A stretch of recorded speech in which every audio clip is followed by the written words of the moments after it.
So, Heather, I wanted to open with this. When your dad was dying, it was very confusing for you Yeah. because 3 months before your dad, or 3 months before you going to your dad and finding out that he was dying, you found that he wasn't who you thought he was, that Yeah. he hurt people. And I was thinking to myself, so I lost my dad, and what a what a confusing time as they're dying. The curtain gets pulled back and you learn things about him that you didn't know, and then it's like like now Yeah. now the story is different, and he's about to leave earth. So it was like, what was that like for you? It, the past 9 months, I feel you're going to laugh because it's such a silly way to put it, but I feel a little bit like a butterfly. It's just been a journey that I did not expect. A lot of things have been uncovered. So it was actually even 3 years ago, 3 years ago that Mm, I found out that my dad wasn't who I thought he was. mhm. And I stopped talking to him immediately. So I hadn't talked to him in 3 years. And impulsively, the night before, my sister called me and said, "Hey, dad's finally dying. I just want to let you know." I was like, "Thank you." And I was helping with some things. And the next morning I went on this really fastest run of my life. And after not talking to him for 3 years, I decided I needed to go down there. I decided to go down there. It was an otherworldly experience. I had never seen someone die before, but also it was someone who I didn't know how to deal with it in the Yeah. moment. I have come to actually what I think is a really good place for myself, because I was really confused. Like, you're supposed to hit a binary of this person is not who you thought they were. Mhm. You're supposed to just hate them. But that's not who I am. I was a Right. loving daughter. I loved my dad. And then it's okay to have two sides to it, where you love your father, you feel a certain way about it. And I did get a chance to forgive him in person, Mhm. which I'm really thankful I had that. Um, but I think existing where two things are true at the same time. I was able to say, "I love you, Dad." You would think when you're so mad at someone, you would just be able to write them off. And some people do, and that's totally fine. Everyone's different. But for me, what felt really good, it wasn't true for me. I loved my dad. I loved who I wanted my dad to have been. And then I found out that he wasn't who he said he was, and Were, that were you he hurt close to your dad? people. I thought I was. Okay, so I thought I was. let me throw a boomerang for people listening and watching. Heather has 21 siblings. Yeah. Yeah, and we'll come back to that. We'll come Yeah. back to That that. might Yeah. take a minute to Right. sort through. Yeah. I have 21 siblings. I also brought you on my podcast because a lot of the unfolding is happening in real time. Like you said, it hasn't been that long. And Yeah. so um, I love, I mean, I don't know your whole story, and that's why you're here, but I also, I'm a huge fan of stories, and it sounds like your story is so powerful. So um, let's now kind of bookmark here, and then kind of, if whatever you're willing or comfortable to disclose about your story. Let's start earlier. Let's start, Yeah. upbringing. Let's start, Yeah, so I grew up in a fundamentalist Christian sect called being quiverful, which is where God determines Mm. your family size. Our family was different even within the quiverful community because we adopted quite extensively. Oh, To be honest, if you were to ask me how many are adopted and how many are biological, I couldn't tell you. I actually need a piece of paper to work out birth right, order and to work right. out birthdays and who I can't tell you. I don't know anyone's ages that really, I know ballparks of how old they are because there's just too many of us. Wait, where did you live? In a commune, or We had it wasn't a commune style thing. It was Mhm. more if you're familiar with mega churches and Hillsong, it was more of that style where it's Mm. the really swanky pastors who look really cool and really Yeah, beautiful worship music. right, right. But it's, Fancy. it's like shining up something really not great. But my siblings are about half, about, about through birth, I don't know how else to put that, but there's 22 of us all together. Most of us are severely disabled. Some of my siblings from around the world. Our family car was a shuttle bus for several years, and then a fleet of Volvos. My dad was really into Volvos. We have a million Volvos at one point. There was always a car he was working on in the driveway. And what was kind of funny, and we were homeschooled. I'm trying to hit all the notes. Right, It's sometimes right. when I say it out loud, it's actually overwhelming. It's oh wow, that's that's a thing too, isn't it? But there are parts of this that I find can be amazing, and I don't know, maybe it was, but there are parts of like this idea of having a classroom full of siblings. I mean, the amount of play and engagement and all of that. I guess it, depending on the relationship, and also your the family car being a shuttle bus. I just feel like there's always an adventure, and Yeah. for someone who has one child, and as parents, sometimes we feel very alone, and we're not meant to do this kind of like alone. This idea on the other extreme, you grew up almost in like a village surrounding. Um, Yeah.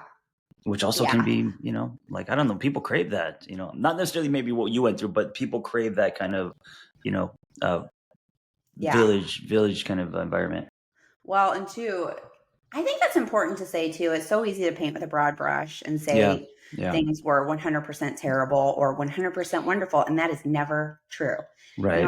In my case, and we've talked about this in other settings. When I grew up, I saw my childhood very differently than when I was Mm-hmm. in it. I didn't Mm-hmm. know, like I knew we were weird, but I didn't know it was bad until I was Well, older. well, let me ask you this. When did you know it was bad? Because I'm assuming a lot of your childhood was fun and free It and, was. yeah, yeah. Yeah, I love my siblings. My siblings were my best friends until I was 18. Really, like Mm, we weren't able to go anywhere. It was just too hard. There was too many of us, and I was an eldest daughter, right. so I had especially a lot of responsibilities. But yeah, as I got older, I think it really hit me when I had my own kids. I have two kids, Oh, and okay. I realized, and I don't know how else to put this other than I think I gave my life a big pass up until then. It's Mm, like, well, they did their best. Well, this happened to them. Well, that's just how Texas is. Like all mm-hmm. these, like now I see them as excuses and coming from actually, I think when the trauma in your life is so big, it actually takes decades to even like acknowledge it and start working through it. And you as a professional know more about that than I do. Yeah. This is just my lived experience. But when I had kids, I suddenly sat there and I was like, wait a minute. I would never let some of the things that happened in my life Right. happen to my Right. kids. Right. And then Right. like that honestly shook me awake. That was the Yeah. beginning of it because I seriously sat there for months. And the older I've gotten, the more I've been like, who no. This why did this happen? Why Yeah. do churches like this are why are they allowed to exist? And it took me on a journey of bit by bit. I'll give another example. I was assaulted when I was about 20 years old. And Mm. because of the way I grew up, I didn't know it was an assault until I was like 35. Like, and Oh, that is wow. a common Right. experience for a lot of the women that I went to. Assaulted like with by a friend or a Well, I stranger was on or a at a date. I was on a oh on a date date. and I was Yeah. 20, and in that culture, you don't date, you court with the purpose of getting married. So like you might Right. like visit at someone's house with a Right. chaperone. We didn't even do that. I mean, no, I didn't want anyone to come to my house, but also like there was no way to meet anybody, like it just nothing. So I Right. went literally 0 to 60 in dating. I was not prepared. I didn't know what I was doing. And we did, our church did So it's like an abstinence. arranged it was like an arranged thing No, at I was 20? No. working at a restaurant. I got a Oh, job. So like that was the point where I was starting to walk away from church. right. You're curious about the what's on the other side, Yeah. right? Yeah. Like I wanted to start building a life for myself. And I Mhm. had started college and I was in theater school, which that's going to beat the church out of you real quick. I will say. And so I started exploring. I started like, drinking a little bit, going to Yeah. parties, making friends, which was really hard for me. Like, and it was embarrassing on top of that because I didn't know how to do any of that. Like the most basic things I Mm. didn't know how to do. I didn't know, um, like how to go up to someone and make friends. I would literally, my first job, I was a hostess at Chili's. I would hide Yeah. behind the podium because I was too scared to talk to people. And my boss told me later, he was like, I almost fired you because I can't have you hiding behind the podium What when people come in. is that because of lacking social skills growing up and not being Yeah. taught how to engage outside of your family? Yeah, I never had to Yeah. because Yeah. I was homeschooled with my siblings. And like you Right. mentioned, it was actually really fun. And my mom was actually had a master's degree in education and she was a Mm, fantastic teacher. I got a nice. great education. I would say she's actually one of the best teachers I've ever had. So that aspect was great. But yeah, I didn't know how to interact and the outside world was terrifying to me. And I think when you grow up being told everything's of the devil, like I remember Mhm. when I started to I started to come out on my own. I remember my first act of rebellion was listening to Nirvana on my Walkman in my closet in my bedroom so no one would know. That's hilarious. Yeah. So what? So, So 20, someone asks you out. You go on your kind of your first date. It's yeah. awkward. And was Yeah. he aggressive or what? Yeah, I Yeah. remember, yeah, he was aggressive. I didn't know what I was doing. I don't think it was even a date. I think we went to Mm, like to his house. Like, and now like I know, but back then I didn't know. I right. literally knew nothing. Right. So I was very vulnerable and he had poor intention from the start. That became obvious, but he got really aggressive. And I said, Mm, I don't want to do this. And I still remember to this day exactly. He said, but I do, mm, and then I was like, okay, because I didn't know, and right. I have really strong feelings about girls in fundamentalist religion Yeah. because you are straight out taught that it is your job to not get attacked, that Right. men and boys can't control it. Mhm. Um, and that really puts you at great risk, I think, when you get older and go to college and things like that. I will say almost all the girls and women I went to church with, because we all started, we had a thing come out, which I'll get to this in just a second. All of us have been assaulted at least Yeah. once, at least once. And they were the kinds of assaults where I think it happened because we were like sheep led to the slaughter, to use Bible speak.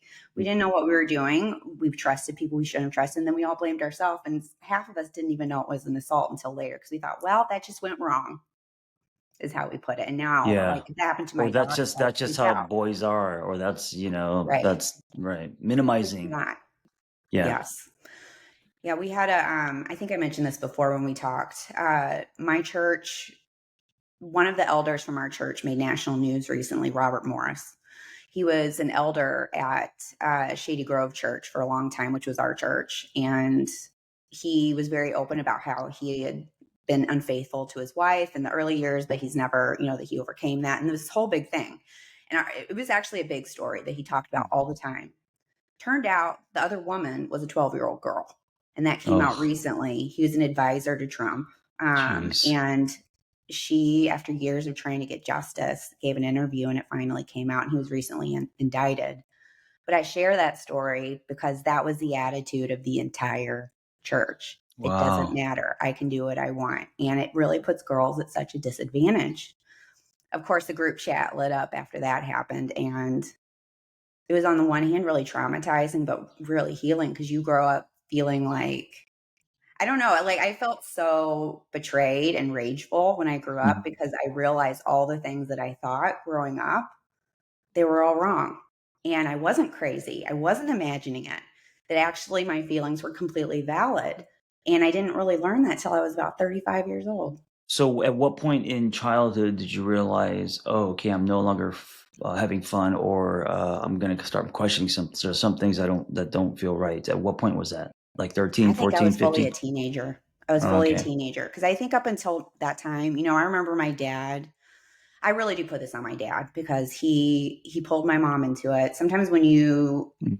get religious as a grown up, you go way to the extreme. I've noticed that Yeah. people that Yeah. grow up Yeah. with faith are one Right. thing, but people, and they're a little more moderate. But people who become part of a religion when they're older, they go to an extreme. And that's what happened with my dad. He dragged my mom into it.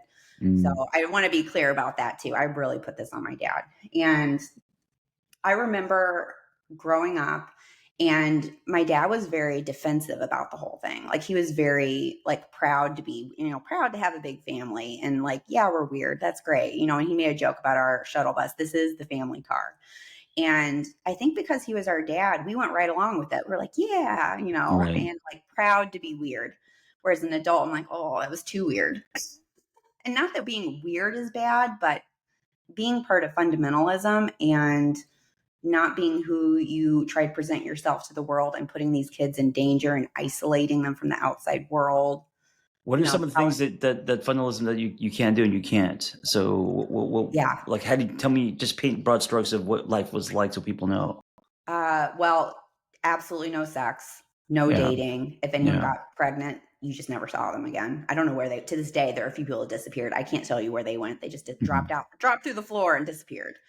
Um, that was absolutely out. You could not, you're not really supposed to, they have the saying, be in the world, but not of it.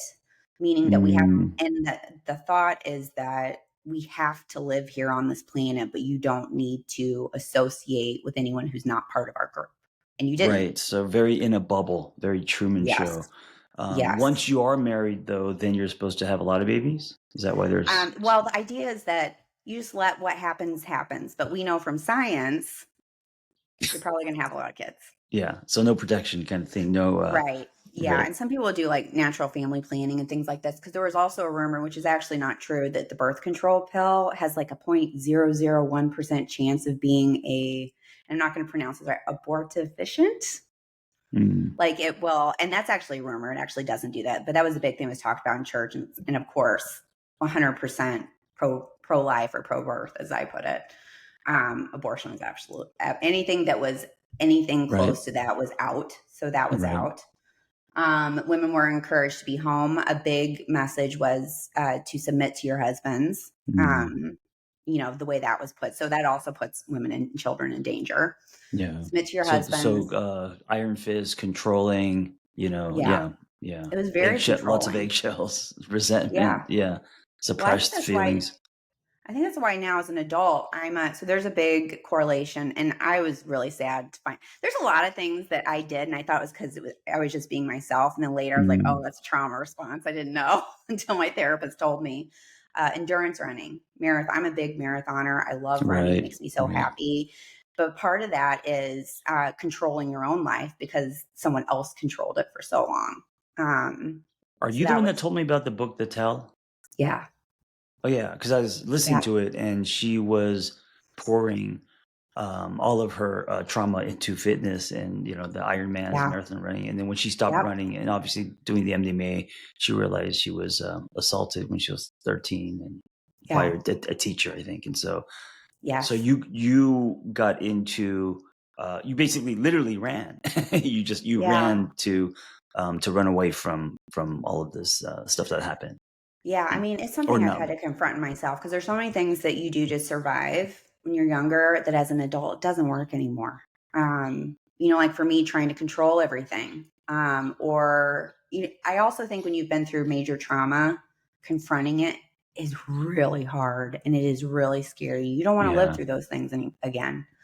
Like I know some of my siblings who I've spoken with, I asked one of them once, I was like, well, would you ever want to do like MDMA therapy or trauma therapy? And Mhm. I remember he was like, absolutely not. Do you think I want to go through like thinking about that anymore? My method of putting it in a box and just pretending it never happened is working for me. And I was like, well, I Mm. don't know that's working for you. And I think it's not working for you, but Right. okay. We Right. actually laughed about it. Like I'm laughing because that's how we are. We laugh about these hard things.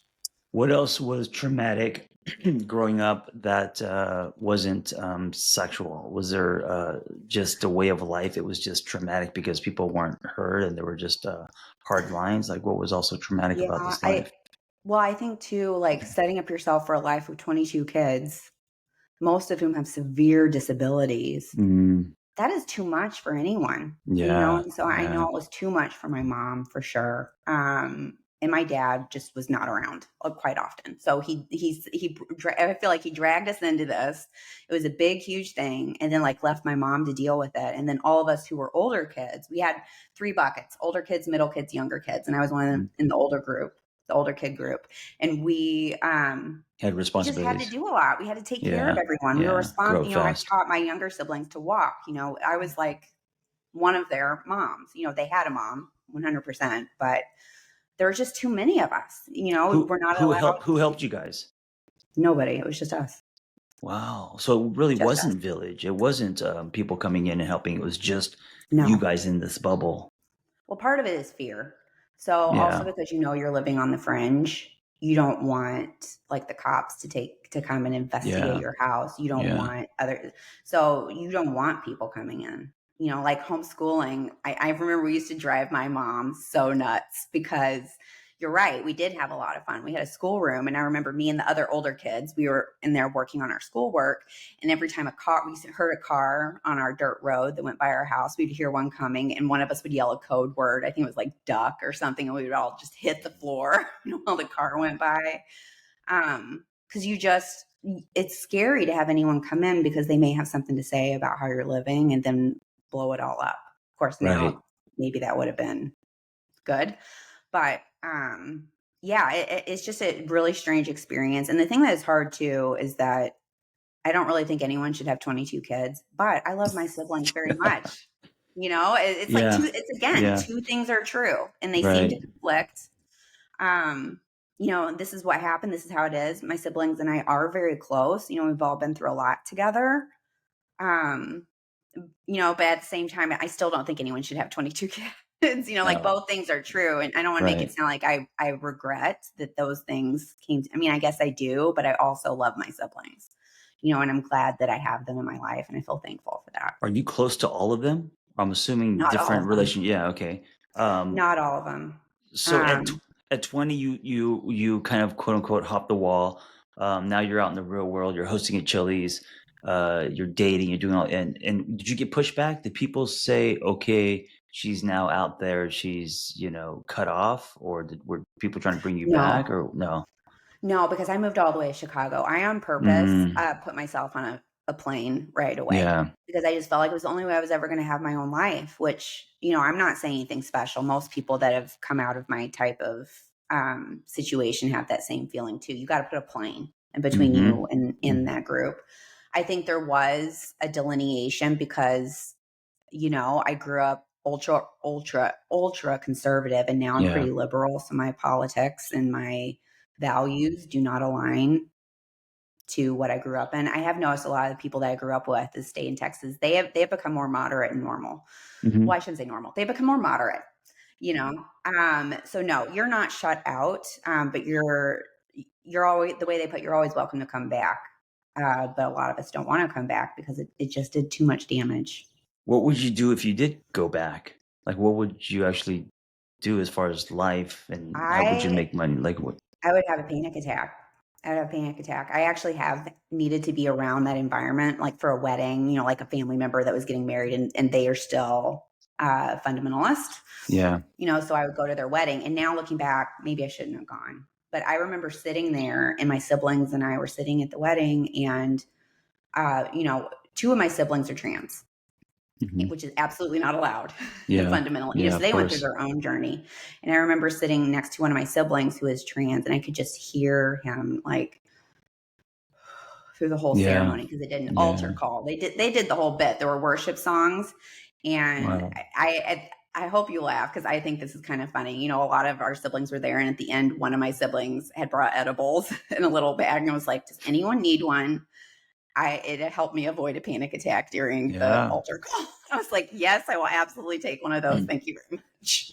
It's re-traumatizing to be in that space, in that environment. I mean, I can imagine the Yeah, activation, right? Um, People who didn't grow up like you, even just going home for Thanksgiving, it requires edibles. Um, what's your relationship with your mom like now, or it is there one? is. I have a lot of compassion for my mom Yeah. because I know she was an adult in that situation, but I also recognize my dad pulled her into this. And Do he you said have a a lot lot of of things. questions for her that she answers or doesn't answer? Or is this something you guys don't talk about the past? I have decided to just leave it, Yeah. partially because, I don't want to be and I do want to be careful. I know we're speaking in kind of vague language here a little bit today, but that's because I have to be really careful not to tell other people's stories. I just want to, I have to be careful that I'm just talking about my own stuff. Yeah. But I feel like my mom's been through a lot. Mm, of course. She's I been mean, of through a lot course. Yeah. and she's at the end of her life, and all of this, we found out my dad wasn't who we thought or what a lot Hmm. of other people thought he was. My mom didn't know about a lot of things. And I think she spent her whole life trying to create a healthy, happy family and things went really wrong. And so I have a lot of compassion for her because I think that's a really hard thing for her to carry. Yeah. So I have my dad dying set me free. I really believe that. Mm. And so the intention I've set with my mom is that for the time she has left, like we're all going to go at some point. I would really like it to be positive and happy. And maybe some people would say that's not healthy. Like you should like talk about the things that happened. But I don't know. I think it's more important to me to create a positive beginning. I have a therapist. My siblings and I Mhm. are very open with each other. I don't know that I right now need to do that with my mom. Right. which I don't know Yeah. if that's the healthy choice, but it's kind of where I'm at right now. It sounds like it's the honest choice for now. And it sounds like that's what you need, you know. You are now mom, correct? Yeah, I've got twins. They're 10. So it seems like when you were able to see this life through the lens of a mother, that's when you started to have revelations on the difference between right or wrong or healthy, unhealthy, and all that, right? So before Yeah. you were a mom, I think there was a lot of like maybe minimization or things were kind of blurry. You didn't really know, but once you were a mom, now you knew. It was very clarifying because Yeah. I think this is the other thing too, and I go back to I'm so glad I went to my dad's deathbed because it helped me so much. In what It just way? goes How did that help you? I it was powerful. I will share this part, which this was I'm so glad my brother was there with me and I wouldn't have made it Mhm. if my brother so we really helped each other through it. Yeah. I showed up, I walked into my dad's hospice room and I hadn't talked to him in 3 years. Mhm. I walked in and he was late stage Alzheimer's and he couldn't see at that point. And I just said, "Hi, Dad, it's me, Heather." And he had a really big reaction. And I Mhm. think he might have known it was me. I don't What know. was the reaction by big? What do you mean? Like positive, He negative, scared? What do you he mean by like big? had a big Oh. like his body was jumping and he made some Mhm. noise. Mhm. Um, so that was interesting and powerful for me because there's I think whenever you're one of 22 kids, you constantly wonder, do they even see me? Do they Right, know right, who of I course. I like mean, you get lost I in the crowd a lot. I was gonna say, even if things were amazing, that alone, like, just getting lost in the litter, like, that alone, I Yeah. mean, I was only 2 kids in the '80s, and, I still feel unseen and didn't get a lot of emotional, connection, love, and, 22, holy shit, yeah. Yeah. So Yeah. what do you think was happening? Why what do you think he was doing? Why was he like that? What do you think? He knew that I knew. He knew Mm, why I didn't talk to him anymore.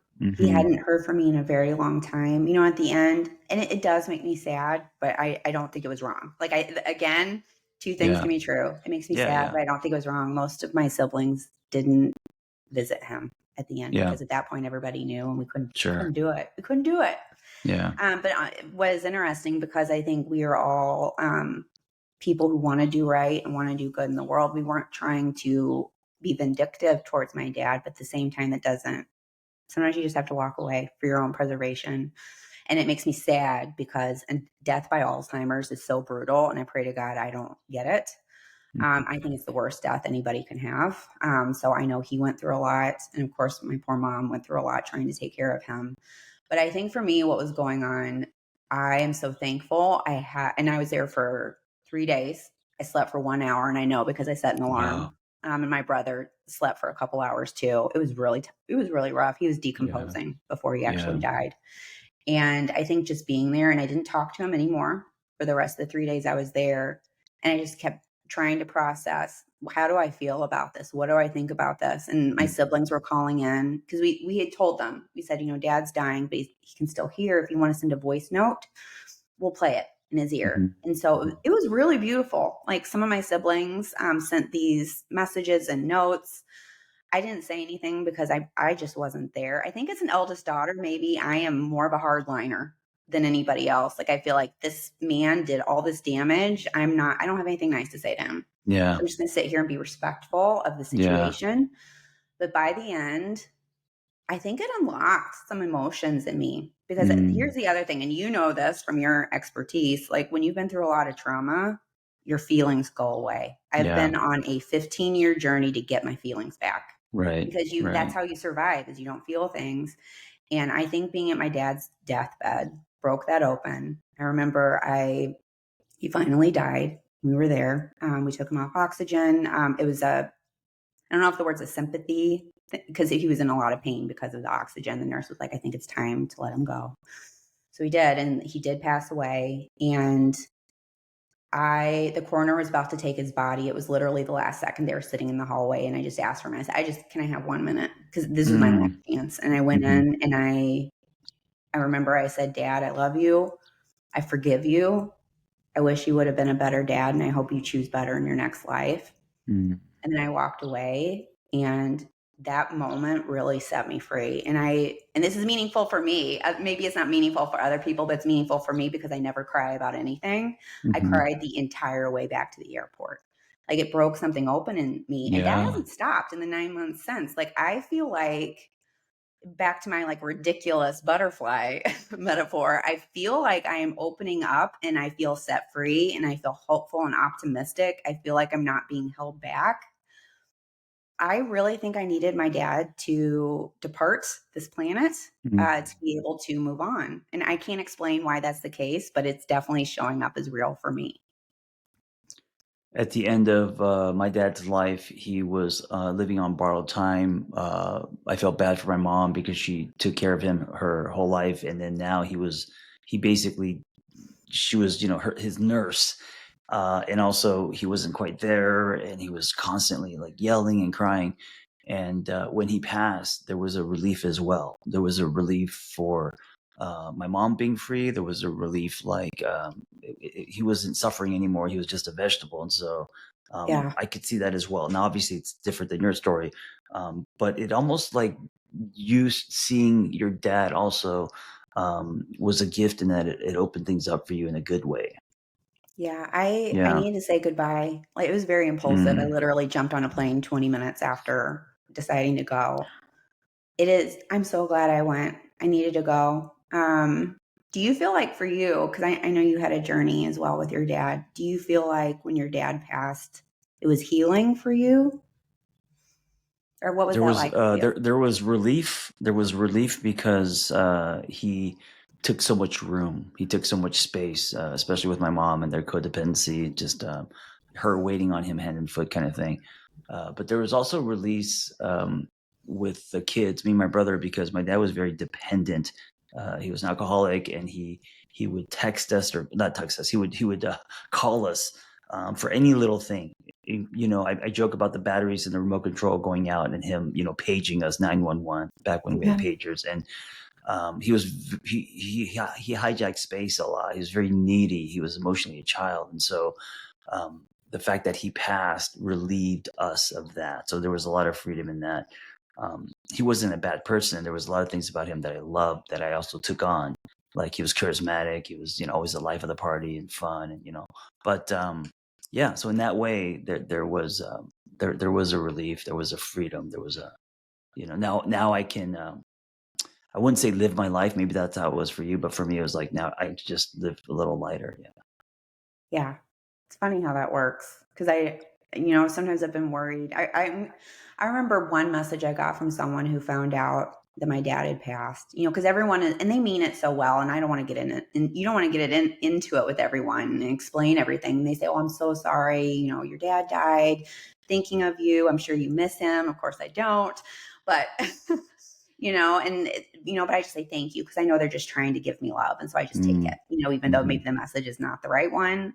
I'm also not here to explain everything to everyone, about my life. But I remember one friend who did know what had been going on. This was the most loving message I received for the whole thing. And it stuck with me. She said, Heather, I heard your dad passed. I just wanted to let you know I'm sending you a hug from over here. If there's anything I can do, please let me know. I also know this situation is complicated, and I just want to recognize and honor that what you're feeling because a lot of people think there's only one way to respond to someone dying. And I Yeah. appreciated that. Yeah. What a great reminder for anyone who's lost anyone. How did you start picking up the pieces? And it seems like you're still doing that. So meaning now you're a mother, you've got two kids, Yeah. pursuing, career and juggling your own relationship and all that. My life totally fell apart. Like Mm, I had trying, and then one day it just all literally fell apart. My marriage fell mm, apart in the middle of COVID before there was a vaccine. wow. I was suicidal. I Mm, like it got to the point where I was making a plan. I was like, "Well, I gotta fix this because I'm absolutely not doing." I have one sibling who killed himself, and now, of course, I see that mm. experience. I thought it was because of schizophrenia, but now I see that differently in light of everything. But I During my during COVID, your marriage is falling apart. Did you have children? yeah, Oh, they were yep. very young. They were Or how old very were they? young. They were 4 or Yeah. 5, I think, back then. So moving into So an apartment. Yeah, 2 kids, COVID, marriage falling apart, you feeling suicidal. Yeah. That was that the rock bottom? Yeah, Yeah, because I think we all remember during COVID before the vaccine, you can't even the only people I saw were my kids. The only right. humans Yeah, I was around were right, my right. kids. Not only that, but you can't escape, meaning there's nowhere to go. You No, can't there's nowhere to take a go. We break. go Yeah, for a yeah. walk in the park, and if you're in Right. Chicago 9 months out of the year, you can't really leave your house either because Mm, of the yeah, snow. yeah. Um, so yeah, I hit rock bottom. I literally fighting for my life. I was still working at that point, and I actually got laid off shortly thereafter too. So I had lost everything. I lost Yeah. everything. But Wow. now looking back, even though I was at my literal rock bottom, I look back on it and I am so thankful because I feel like I have been able to rebuild my life to build a happy, healthy home. My kids are happy. My kids feel safe and they're who they are. You know, I have a kid who is gender fluid and very open about it and so proud. And I remember growing up and I think about my siblings who are gay or trans or somewhere on that spectrum. They didn't get that. They didn't get that at all. They got told that Yeah. there was something wrong with them in a very real way. And, you know, my kids, my whole goal, I was really anxious about becoming a mom at all because I was like, I don't know how to do this Mhm. literally at all. And what if I fuck it up? My No one kids have does, a by the safe way. home, they have a happy Yeah. home. Yeah. Yeah, I have since learned that parenting and motherhood teaches you just about everything. Um, but yeah, I hit that rock bottom. It's allowed me to put things together. It's allowed me to spend a lot of time. I realized things about myself, you know, because the way things showed up to me for me is that I would get into unhealthy relationships. Some of them were abusive, and I think later in reflecting, this was another bad day in therapy. I recognize I chose these relationships because it allowed me to hide because they were Right. so clearly the bad one. I don't need to confront all of these things in my past and all of my survival mechanisms that don't serve me as an adult living out in the real world anymore. And it just allowed me to hide. And realized the lengths I was willing to go to consciously and unconsciously to not deal with my shit. And it ruined my life. That's really interesting. I don't know if I've heard that before. Unconsciously getting into relationships where the person is the monster or the bad person, so it allows you to hide.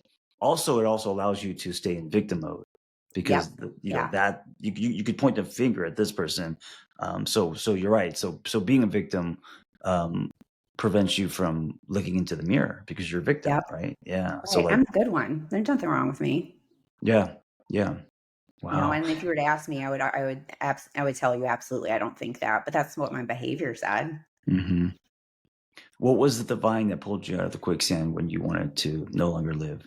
Or was it just a lot of stringing days together eventually and kind of I getting out think it was yourself? building brick by brick. You know, I'm Yeah. an artist, so I think like in pictures. For me, it was building brick by brick. I was broken down to nothing, and Hmm. so it was making.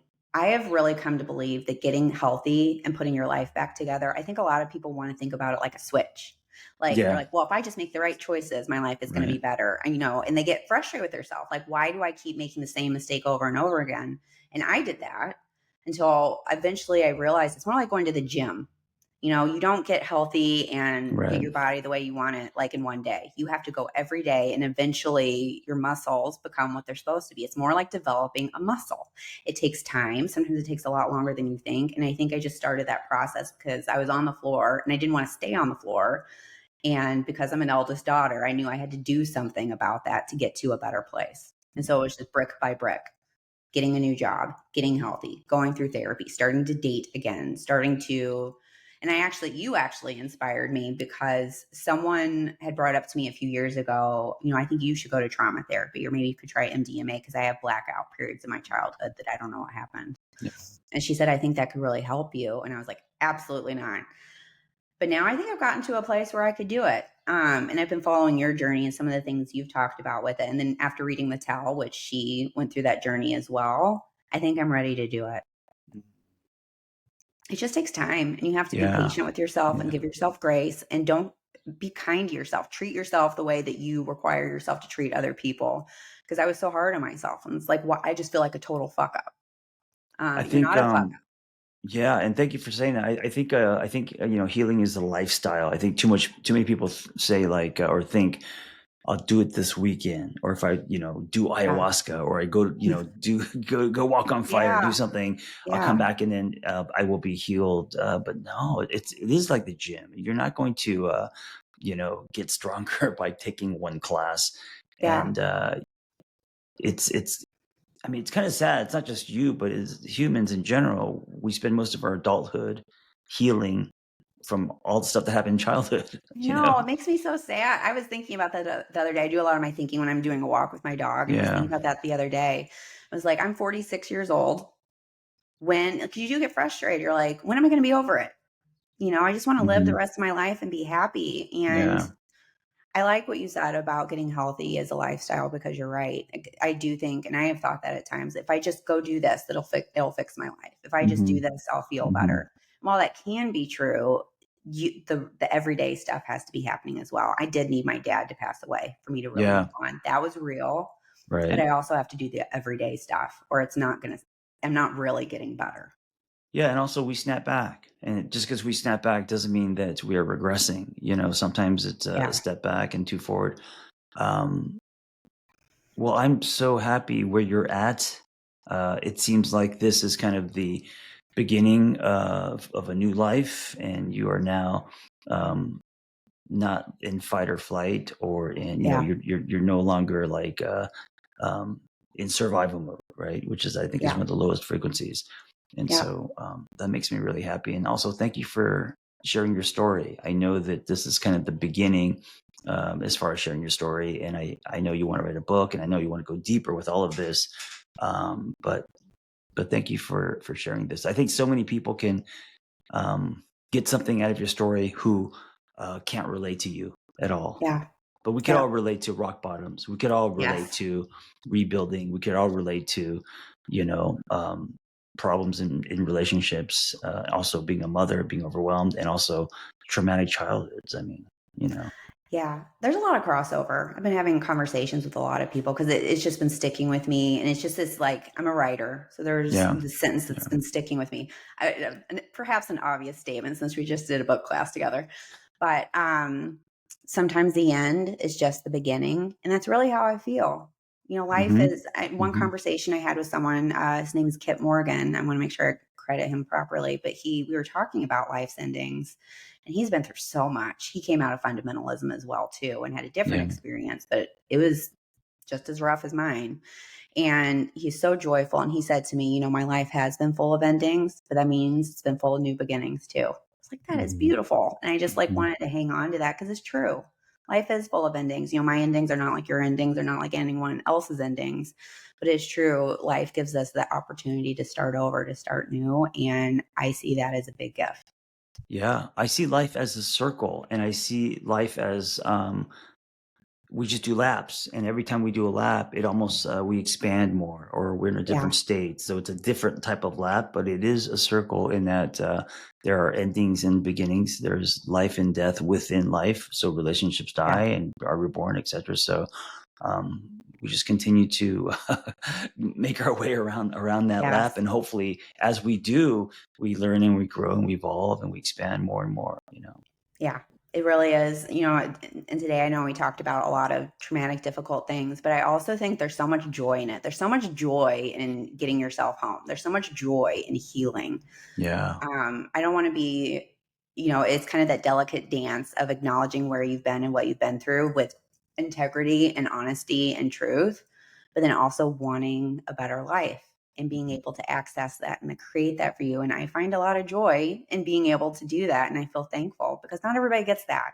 I think about my sibling who killed himself, and he didn't get that opportunity. And I think for me, like, I really focus on that gift and joy of being able to create the rest of my life. It's going to be pretty great. Yeah, you know what?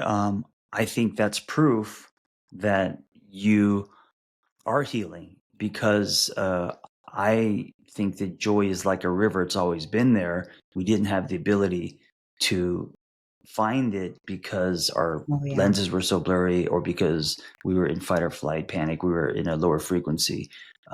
joy has always been there, and I feel like once you're able to see and notice the joy, that means that you've changed. Not that joy suddenly Yeah. appeared. It means that you actually have clearer lenses, or you are on a higher frequency. You're able to see things that you didn't see before.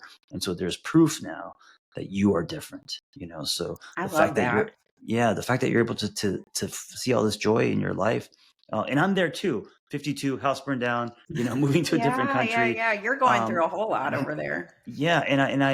I'm noticing, um, joy a lot more in little things that I didn't notice before. Because before, joy would only come if the phone rang or if I got some big, book deal or Yeah. something. Yeah, yeah. Now joy comes when I'm wrestling with my daughter, or the pour of her coffee is, just perfect, or, the sun sets and all that. And so it's always been there. It's just I wasn't able to see it, or I didn't give myself permission to. Yeah. And so now, as we calm down, as I downshift and get more present, I see more joy. The butterflies, as you're saying. Yeah, it's almost like it's like a lens that focuses on these little moments that, yeah, I appreciate it so much. Like my kids, they love having Hmm. sleepovers with me at night. Hmm. We watch movies and have ice cream in bed. And it's Yeah. such a little thing. I didn't have that growing up, and Well, I just am so thankful that my mm, kids still want to do that. I know I've only got like a couple years left of that before they're like, "Get out of here, mom." yeah, But exactly. I love it, and I appreciate those tiny little moments so much, because it just puts those things into such clear focus.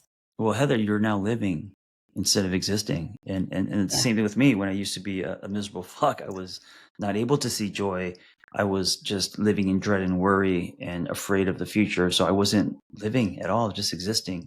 And so now, both of us, we are, and it's not like we don't have bad days as well, but Yeah. I feel like I'm finally actually living now instead of just existing. Yeah, it's funny how that works. And it's hard too because I don't ever want to minimize what people are going through. Hmm. 100% get it. I think it's also true that my hope is that, there's always an ability to get through it, learn more, grow and change, and create joy afterwards. Yeah. I don't know. It's a lot. It's a lot to think about. And you're right. I think when you're in it, you can't hear it. But then once you've had some space and time, life settles into something that is different, but put together in a new way that can be really great. Yeah. I said this in my writing intensive, and I'll say it again as we end. I believe that our stories are the most valuable things we will ever own. And so you have an amazing story, and it's so valuable. And I'm really proud of you for owning it, and also now starting to share it, because um, accepting your story, step one, owning it, and then when you start to share your story becomes bigger than you. Now it's mission driven. Now it's affecting other people. Now it's, and I think there's such freedom in that as well. And it's also a very noble, courageous thing to do, And so you're at the beginning of that, and hopefully your story goes wide, and whether it comes, out in a book or however it comes out. I love that this is the tipping point for you, where now your story is bigger than you.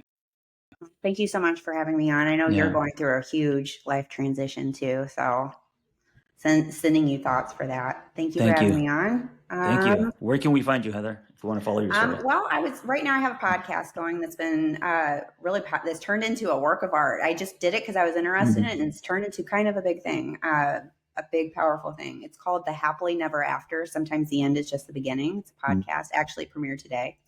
It's Nice. conversations with guests about how their endings made their life joyful. Mhm. And then I can also be found on Instagram, that Heather McGee, and I'll send my links to John for the Yeah. show notes if that makes it Check. easier for Follow everyone. her. You'll see all the links in the show notes.